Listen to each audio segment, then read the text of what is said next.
तो आ गए हैं वर्क एंड टाइम के पार्ट 17 पे। क्वेश्चन क्या कहते हैं देखो, Alex and Ben together paint a house in 6 days. ठीक है जी, Ben is 24 less efficient than Alex, और कार्ल जो है वो 25 मोर एफिशिएंट देन एलेक्स हो गया। यानी कि इसमें हमें एफिशिएंसी दे रखी है, तो इससे बड़ी हेल्प हो जाएगी, हमें अब एलसीएम निकालने की जरूरत नहीं पड़ेगी। देखो क्या करना है बेटा, सबसे पहले हम एलेक्स लिख लेते हैं, क्योंकि एलेक्स को दोनों से कंपेयर किया जा रहा है। अगर मैं एलेक्स की एफिशिएंसी 100 मान लूँ तो बेन की एफिशिएंसी कितनी हो जाएगी, उसकी 25% कम है, बेन 25% कम का मतलब क्या हुआ कि 75 हो गई। और ऐसे ही आगे कार्ल की बात करूं तो 25% ज़्यादा है, यानी कि कार्ल की 125% हो गई, है ना।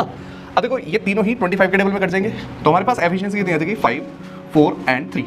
ठीक है, बी की एफिशिएंसी 3, ए की एफिशिएंसी 4 और सी की एफिशिएंसी 5। अब देखो क्या कह रहा है कि एलेक्स एंड बेन दोनों मिलके कितना काम कर रहे हैं 7, और कितने दिन में काम खत्म कर रहे हैं 6 डेज में, 7 6 42।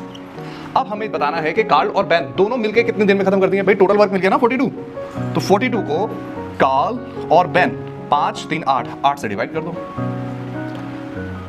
और ये कर जाएगा 8 एकम 8 पंजे 40, 5 और 1/4। भाई 2/8 बचेगा ना, तो 2/8 कट के 1/4 हो जाएगा, तो डेज, यानी कि ऑप्शन डी हमारे पास हो गया। बात समझ में आई। इसी तरह से अब ये वाला क्वेश्चन आप लोगों को करना है और कमेंट्स में आंसर भी चाहिए। मिलते छोटे से ब्रेक के बाद, बाय।